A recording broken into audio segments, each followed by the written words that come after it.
Bonjour et bienvenue dans Startup.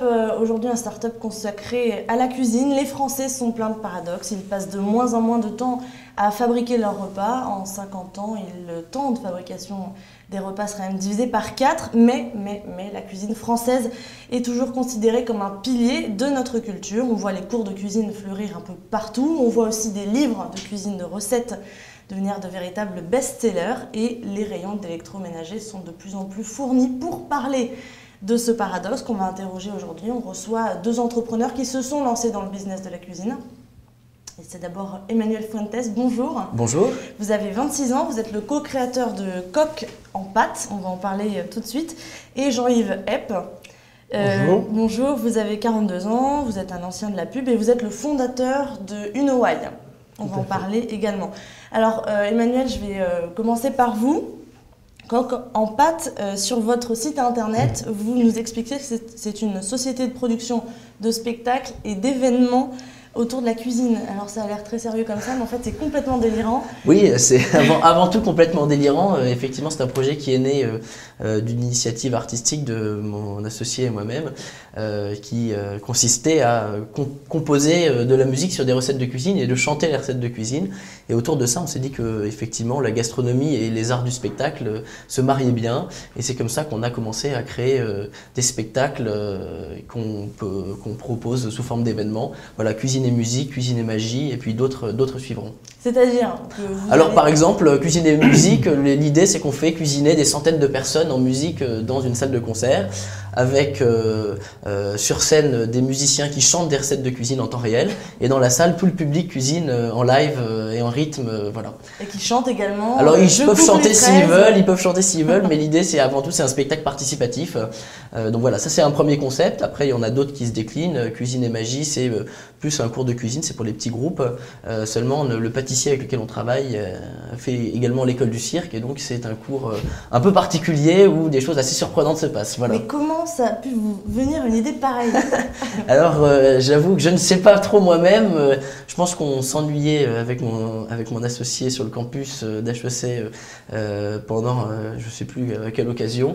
Et donc pour tuer le temps, on s'est mis à un projet musical. Et comme on est tous les deux amoureux de la cuisine, nous avons donc sommes dit qu'on allait mixer musique et cuisine, et au fur et à mesure nous en sommes arrivés là, voilà, aux recettes de cuisine, chanter, et puis après on s'est dit tiens, ça serait encore plus rigolo de le faire en temps réel pour que les gens puissent effectivement réaliser la recette en écoutant la chanson. Et voilà. Ça marche aujourd'hui parce qu'il y a des entreprises qui vous font confiance pour animer des soirées de communautés d'entreprises, par exemple. Exactement, en fait, le premier canal de distribution que nous avons imaginé pour les coques en pâte, c'était l'entreprise et l'événementiel, que ce soit le team building, que ce soit des séminaires ou même des événements de lancement de produits. Mais on espère, et même nous sommes en train de travailler au développement de cette activité pour le grand public, voilà. Et ça arrivera très vite. Très bien. Jean-Yves Epp, votre création est tout aussi insolite. Alors vous avez créé Cook, cet objet qu'on voit ici, je ne sais pas si on pourra le voir à l'écran. Alors Cook, ça c'est aussi un coach culinaire tactile. Qu'est-ce que ça veut dire? Tout à fait, Cook c'est le premier coach culinaire tactile. En fait, moi je suis un fanat de bonne bouffe, à la différence d'Emmanuel, j'ai du mal à le cacher. Aussi fanat de nouvelles technologies, et j'avais envie d'inventer la cuisine du 21e siècle. J'avais envie, à partir des outils du 20e siècle, de créer la cuisine du 21e siècle. Donc on a travaillé... Donc ça veut dire mixer cuisine et nouvelles technologies? Ça veut dire mixer cuisine et nouvelles technologies. L'idée c'était de faire converger le livre, le magazine, l'émission de télé, le site internet, voire le cours de cuisine dans un objet, et un bel objet très design, spécialement conçu pour la cuisine, c'est-à-dire vraiment kitchen proof. Donc c'est quoi? C'est un livre de recettes interactif? Alors en fait, d'un point de vue technologique, c'est la première tablette tactile Wi-Fi. Donc qui marche par onde de surface. Donc vous passez vos doigts, vous caressez l'écran et vous passez de recette en recette. Et donc vous allez pouvoir accéder à des recettes de chefs étoilés ou pas. Qui sont vos partenaires donc? Qui sont des chefs qui se sont prêtés au jeu pour nous présenter ce qu'ils ont appris depuis 15 ans, 20 ans, depuis qu'ils ont démarré leur CAP. Donc on le met dans notre cuisine? Et vous les avez à côté de vous, en fait, de façon virtuelle, en train de vous expliquer leurs recettes pas à pas pour réussir ce qu'ils font dans leur restaurant ou ce qu'ils font depuis des années. Donc vous pouvez reproduire à l'identique, en voyant les images, leurs plus belles recettes. D'accord. Ça s'adresse à qui? Ça s'adresse à tout le monde, de 7 ans à 77 ans. C'est vraiment un objet... L'idée m'est venue en pensant à ma mère, qui a 70 ans, et je l'ai conçue en pensant à ma femme et ma fille. Est-ce que votre vous voyez maman, elle a 70 ans, est-ce qu'elle va aller utiliser un objet un peu complexe? Elle s'en sert. C'est très facile, c'est pas du tout complexe. On appuie sur le bouton, ça s'allume, et on a passé 2 ans à concevoir une interface très ergonomique, très intuitive, qui permet de se balader dans les recettes, de se balader dans les ingrédients et de découvrir chaque jour de nouvelles saveurs pour éveiller nos papilles. Et ma fille qui a 8 ans, de la même façon, arrive à s'en servir. Noël approche, évidemment, on a envie de vous demander combien ça coûte. Ça coûte 349 €.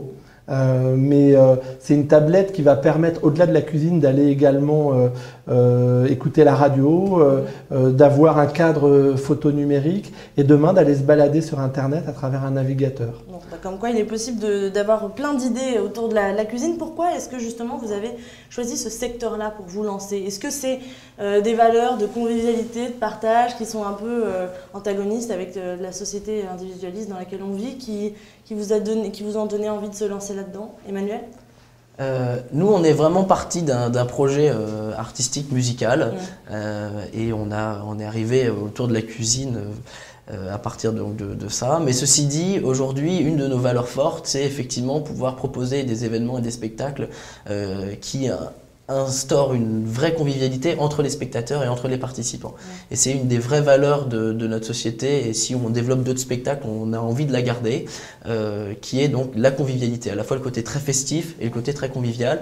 Et aujourd'hui, c'est ce qui est apprécié dans l'événement d'entreprise, surtout en cette période, c'est de pouvoir justement créer on va dire du lien entre les différents participants. Voilà. Jean-Yves?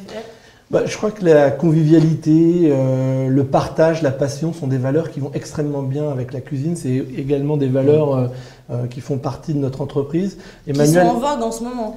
Oui, mais au-delà d'être en vogue, je crois qu'il faut dépasser la dimension phénomène de mode. Je crois que c'est quelque chose autour desquels les gens se retrouvent naturellement, au-delà du phénomène de mode.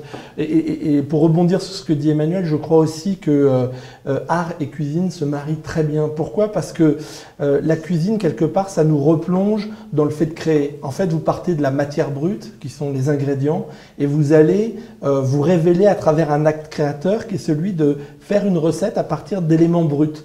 Et ça, c'est extrêmement satisfaisant. Quelque part, on a tous un artiste caché en nous, et la cuisine, c'est un moyen de le révéler et de donner énormément de satisfaction personnelle. Ça, c'est un discours qui est valable évidemment en France, le pays de la bonne bouffe. Est-ce que ça marcherait ailleurs? Est-ce que ça pourrait marcher ailleurs, des business comme ça? Alors, c'est un phénomène mondial, la cuisine. Il faut savoir qu'aux États-Unis, tous les instituts culinaires ont des croissances de 30 à 50%. Vous devez attendre 3 mois pour vous inscrire au cours. Nos petits voisins outre-Manche ont décidé d'imposer à l'école 1 heure de cours de cuisine par semaine à partir de 11 ans. C'est vraiment un phénomène de fond, c'est-à-dire que les gens ont envie d'apprendre à cuisiner, ont envie de passer du temps pour se faire plaisir et faire plaisir aux autres. Vous avez des visées à l'étranger? Clairement, oui. Clairement. On est déjà en contact avec... On a déjà des chefs de Hong Kong qui ont tourné dans notre tablette. On a aussi un chef qui est venu d'Espagne et on va commencer à avoir des chefs qui viennent des États-Unis. Il y a vraiment une passion qui est partagée par les chefs de partager ce qu'ils savent faire. Et Cook, c'est vraiment l'outil qui leur permet de le faire. On est en période de ralentissement économique. Est-ce que l'événementiel dans lequel vous êtes, Emmanuel, n'a pas été durement touché? Clairement, si, ça a été... j'ai envie de dire pour les entreprises qui étaient déjà installées, elles avaient déjà quand même un certain portefeuille de clients et ont pu peut-être un peu mieux aborder cette année. Pour les gens qui se sont créés comme moi fin 2008 et donc qui avons commencé nos activités début 2009, ça a été, les 6 premiers mois ont été très très difficiles. Ceci dit, on a fait le pari de continuer, justement de diversifier aussi nos activités, le grand public par exemple, qui va arriver en 2010, aussi d'utiliser ces concepts-là comme outil de communication et de marketing pour les entreprises autour de la gastronomie, qui traitent de la gastronomie. Et aujourd'hui, aujourd'hui, on est encore là et on est quand même 6 au bureau. Et donc, c'est quand même une entreprise qui fonctionne. Voilà. Vous cherchez des sous pour vous développer? Alors oui, on est en train de chercher des sous en deux temps en fait. Un premier temps qui a lieu très rapidement au début de l'année 2010, qui nous permettra de pérenniser un petit peu nos acquis dans l'événementiel et de retravailler aussi un petit peu sur certains spectacles, voire d'en monter un autre sur lequel on est en train de réfléchir. Et puis dans un deuxième temps, justement pour l'ouverture au grand public, qui demande beaucoup de fonds, effectivement d'une deuxième levée qui aura sûrement lieu en 2010 vers septembre. Voilà. Très bien. Je vous remercie beaucoup à tous les deux d'être venus nous voir. Je vous souhaite bonne continuation. Merci. Je rappelle les adresses de vos sites internet. Donc pour Cook, c'est www.qooq.com et Coq en pâte, donc c'est www.coq au pluriel en pâte avec un seul T et sans S.com. Oui. Merci beaucoup et à très bientôt. Merci. Au revoir.